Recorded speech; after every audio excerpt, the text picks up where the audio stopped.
जब भी कोई व्यक्ति गौतम बुद्ध के संघ में शामिल होता था तो बुद्ध उसे सबसे पहले शांत रहने के लिए कहते थे। ध्यान की अवस्था में जाने से पहले उस भिक्षु को शांत रहना सिखाया जाता था। आज के दौर में हर तरफ सौरी शोर है। इसकी वजह से दिमाग में तनाव पैदा होना लाजमी है। ऐसे में अगर आप हर रोज कुछ देर मौन रहने का अभ्यास करते हैं तो इससे आपके तनाव पैदा होने वाले हार्मोन के लेवल में कमी आती है। इससे आपका दिमाग शांत होता है, गुस्सा नियंत्रित रहता है और तनाव बढ़ाने वाले हार्मोन्स का लेवल घटता है। आज के इस वीडियो में हम जानेंगे कि किन मौकों पर हमें शांत रहना है और किन मौकों पर हमें बोलना है और शांत रहने से हमारे अंदर क्या बदलाव आ सकता है। दोस्तों, संध्या काल का समय था। गुरु अपने सभी शिष्यों को बुलाते हैं और कहते हैं, कल सुबह सब लोग नदी में स्नान करने के बाद तुरंत हमारी कुटिया के सामने उपस्थित हो जाना। सभी इसी से हैरान रह जाते हैं कि हम लोगों ने कुछ गलती की है क्या, लेकिन गुस्से से यह कहते हैं कि हो सकता है कि गुरुजी कल सुबह कुछ अच्छी बात बताने वाले हैं। सब लोग रात को सही समय पर सो जाते हैं और सुबह उठकर सभी लोग नदी में स्नान करने के बाद वापस गुरुजी के सामने उपस्थित हो जाते हैं। गुरु कहते हैं, आज हम तुम सबको चुप रहने के फायदे के बारे में बताऊंगा। गुरु कहते हैं, 10 मौके जहां पर चुप रहने से होता है लाभ और बोलने से नुकसान। गुरु कहते हैं, अगर आप इन 10 मौकों पर शांत हो गए यानी मौन हो गए तो आप जो चाहेंगे वही मिल जाएगा। आपकी जिंदगी में चमत्कारिक बदलाव शुरू हो जाएंगे। जरूरत से ज्यादा बोलना या चुप रहना दोनों ही अच्छी बात नहीं है। जैसे जरूरत से ज्यादा बारिश हो जाना या फिर धूप दोनों ही दिक्कत देती है, उसी तरह अनावश्यक बोलने से भी काफी नुकसान होता है। गुरु कहते हैं कि पहला ऐसा मौका जहां पर व्यक्ति को चुप रहना चाहिए, बिना तथ्य के ना बोले। गुरु ने कहा, अगर आपके पास कोई तथ्य नहीं है तो वहाँ चुप रहने में ही भलाई है। चुप बैठने से दिमाग में नई कोशिकाओं का निर्माण होता है और इससे ज्ञान की वृद्धि होती है। बोलने में भलाई वही है जहां आपको किसी चीज के बारे में पूरा ज्ञान हो। अगर आप बिना तथ्य के कहीं बोलते हैं या फिर बेवजह बोलते हैं तो आपका वहां मजाक भी बन सकता है। अगर आपके पास पर्याप्त जानकारी नहीं है, ऐसी जगह पर बोलने से आपका मजाक तो बनी रहेगी, साथ ही साथ लोगों का भरोसा भी आपसे उठने लगेगा। इसलिए ऐसी जगह पर शांत रहो जहां तुम्हें पता ना हो कि क्या बोलना है क्या नहीं। कई बार कुछ लोग ऐसे होते हैं जो हर जगह अपनी उपस्थिति बताने लगते हैं। उन्हें पता नहीं होता है कि हमें क्या बोलना है, लेकिन फिर भी बोलते जाते हैं और फिर बाद में दूसरे लोग उनके जाने के बाद उनका मजाक उड़ाते हैं। जब तक आपको उस तथ्य के बारे में अच्छा ज्ञान नहीं है, उसके बारे में पता नहीं है, तो वहाँ चुप रहना ही ज्यादा समझदारी है। गुरु ने कहा, दूसरा ऐसा मौका जहाँ पर व्यक्ति को चुप रहना चाहिए। शब्दों से न पहुंचे ठेस, अगर आपके शब्द किसी को मानसिक ठेस पहुंचा रहे हैं तो वहां चुप हो जाना चाहिए। कमजोर व्यक्ति के बारे में कुछ भी बोलकर आप महान नहीं बन सकते हैं। महान आप किसी कमजोर का साथ देने में बनेंगे। कई बार होता है कुछ लोग अपने से छोटे व्यक्ति को भला बुरा कहते रहते हैं। सामने वाला इंसान तो कद से आपसे छोटा है, वह आपको कुछ नहीं बोलेगा, लेकिन आप उसकी नजरों में गिरते चले जाएंगे। हो सकता है कि कल वह भी आपसे पद में बड़ा हो जाए। पद में आपसे जब वह बड़ा हो जाएगा तो आज जो रवैया आपका उसके साथ है, आने वाले समय में वह भी आपके साथ वही करेगा। आप किसी को नीचा दिखाकर बड़ा नहीं बन सकते हैं। बड़ा बनना है तो अपने से छोटे लोगों का इज्जत भी करना सीखें और साथ ही साथ बड़े लोगों का भी सम्मान करना चाहिए। लोगों को लगता है कि अगर वह अकड़ कर बोलेंगे और सामने वाले को नीचा गिराने की कोशिश करेंगे तो वह बड़े बन जाएंगे, तो यह उन सब की भूल है। बड़े होने की बजाय आप उनकी नजरों में गिरते चले जाएंगे। गुरु ने आगे कहा, इसलिए शिष्यों, तुम सब जब भी बोलना आदर भाव से बोलना ताकि तुम्हारी बात लोगों को अच्छी लगे। बोलने में भाई बहन, माता पिता, मित्र इत्यादि संबोधन शब्दों का इस्तेमाल जरूर करना। इससे तुम्हारी मान प्रतिष्ठा तो बढ़ेगी ही साथ लोगों की नजरों में तुम समझदार व्यक्ति बनते जाओगे। गुरु ने आगे कहा, तीसरा मौका जहां पर व्यक्ति को चुप रहने में ही भलाई है। क्रोध या घृणा करने वाले लोग, जब कोई अपना या सगा संबंधी आप पर क्रोध कर रहा हो, आपका अपमान कर रहा हो, तो आपको उस वक्त चुप रहना चाहिए ताकि सामने वाले का गुब्बारा पूरी तरह से फट जाए। आप यदि सही हैं तो उसे कतई माफीनामा गए और चुप रहकर ही सही समय का इंतजार करें। वह खुद आपसे माफी मांग लेगा जब उसे अपनी गलती का एहसास हो जाएगा। गुरु आगे कहते हैं कि अगर आपका कोई सगा संबंधी आप पर क्रोध कर रहा हो और आप उस समय शांत हैं, तो यह आदर सम्मान देने की निशानी होती है। इससे न कोई छोटा होता है और न ही बड़ा। अगर आपको क्रोध आ रहा है तो आप या तो वहां से किसी का अनादर किए बिना चले जाएं या फिर चुप रहें। क्रोध करने से आपके रिश्ते खराब होंगे। क्रोध करने से हमेशा क्रोध करने वाले व्यक्ति का ही बुरा होता है। गुरु आगे कहते हैं कि एक बार की बात है, एक सांप जंगल से भागते हुए किसी राजा के घर में पहुंच गया। लोगों ने छेड़खानी की तो वह बहुत ही गुस्सा हो गया, जिससे घर में जो तलवार पड़ी हुई थी उसी को लपेटकर कसने लगा और धीरे धीरे उसका पूरा शरीर कट गया। यह गुस्सा उसे खा गया। ठीक उसी प्रकार हमारा गुस्सा भी हमारे शरीर को तलवार की भांति काटता रहता है। गुस्सा ध्यान से खत्म होता है प्रतिदिन। अगर आप ध्यान की मुद्रा में बैठे हैं तो आपका गुस्सा आपके नियंत्रण में रहेगा। गुरु आगे कहते हैं कि यह तरीका है कि आप प्रतिदिन ध्यान का अभ्यास करें। इससे आपके शरीर में जो हार्मोन्स गुस्से को बढ़ावा देते हैं वह सब तुम्हारे नियंत्रण में रहेंगे, जिससे शरीर गुस्से पर आसानी तुम्हारा से काबू पा लेगा।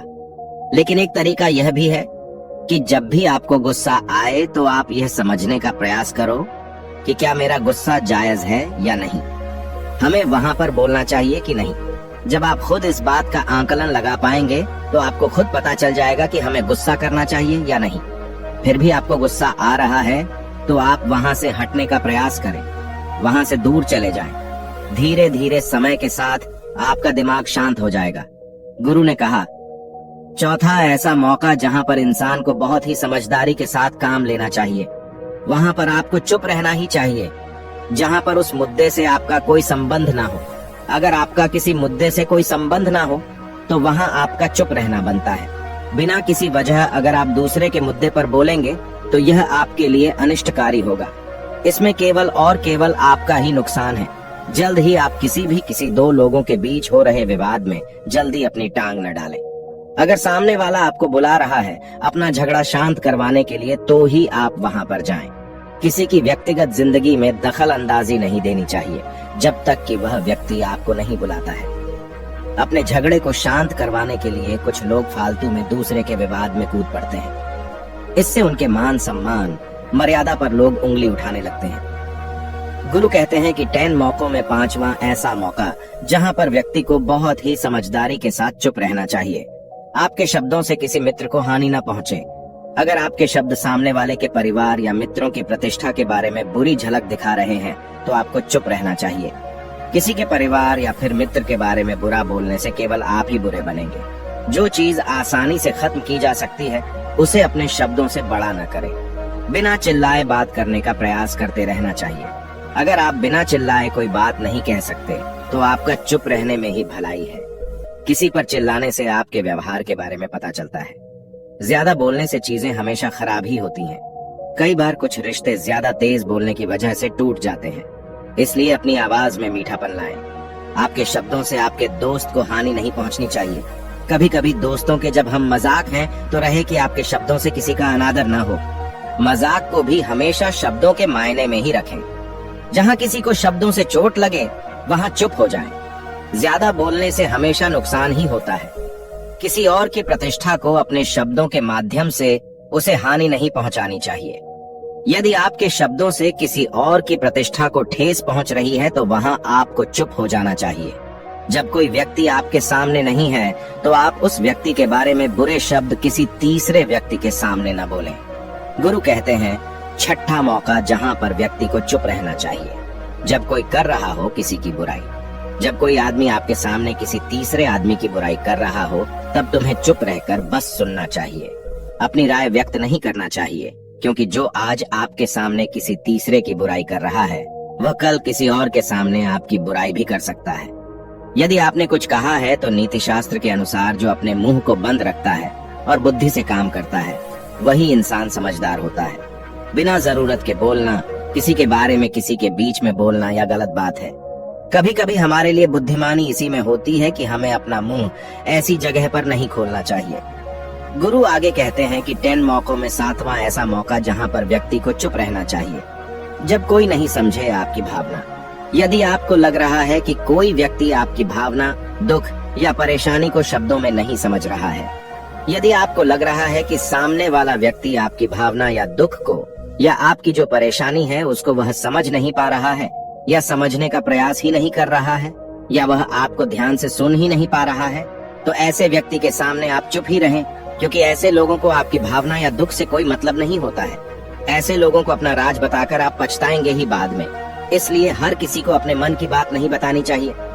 अगर आपको लग रहा है कि सामने वाला आपकी बात को नहीं समझ पा रहा है, आपकी भावनाओं को नहीं समझ पा रहा है, तो वहां पर आपको नहीं बोलना चाहिए, क्योंकि आज में आपका मजाक ही बन जाएगा जब आपको लगने लगे कि सामने वाला आपकी भावनाओं को ठीक तरीके से समझ रहा है, आप जो कह रहे हैं वह ठीक से सुन रहा है, तभी आप उसे अपनी बात कहें।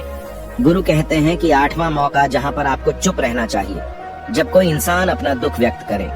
यदि कोई इंसान अपने दुख या परेशानी को आपको बता रहा है, तो इसका मतलब यह है कि वह आपको अपना समझ रहा है। ऐसे में तुरंत ही उसे समाधान बताने के बजाय चुप रहकर उसके दुख या समस्या को सुने।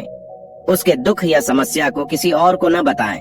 वह इसलिए नहीं बता रहा है कि उसकी समस्याओं का समाधान कर देंगे, बल्कि वह इसलिए भी बता रहा है कि सामने वाला उसकी बात को समझ रहा है। कई बार बताने से दुख कम हो जाते हैं। आपको अपना दुख इसलिए बता रहा होगा कि उसे लग रहा है कि आप उसकी बात को समझ रहे हैं। दुख बांटने से कम हो जाता है। इसलिए जब कोई व्यक्ति अपना दुख आपसे व्यक्त करे, तो आप चुप मारकर उसकी बात को बहुत ही ध्यान से सुने, ताकि उसके दुख कम हो जाए, उसके मन का बोझ हल्का हो जाए, क्योंकि उसके मन में जो भी बातें थी वह आपको सब बता दिया। गुरु आगे कहते हैं कि 10 जगहों में 9 ही ऐसी जगह जहां पर आपको चुप रहना चाहिए। जहां पर दुष्ट प्रकृति के लोग रह रहे हों और गाली गलौज कर रहे हों, तो आप वहां पर मत जाइए। ऐसी जगहों से आप चुपचाप निकल जाएं, अर्थात अपनी प्रतिक्रिया दिए बिना आप वहां से चले जाएं, क्योंकि जिसकी जुबान खराब होती है, जो दुष्ट प्रकृति के लोग होते हैं, उनको आप ऐसे समय में नहीं समझा सकते हैं। जब उनका दिमाग पूरी तरह से शांत हो जाए, तभी वह आपकी बात सुनेंगे। इसलिए जहां पर दुष्ट प्रकृति के लोगों आपकी बात को न मानते हों और न ही सुनते हों, तो आपको वहां पर नहीं बोलना चाहिए। गुरु कहते हैं कि 10 माह ऐसा मौका जहां पर आपको शांत हो जाना चाहिए। अपनी सफलता का राज हर किसी को न बताएं।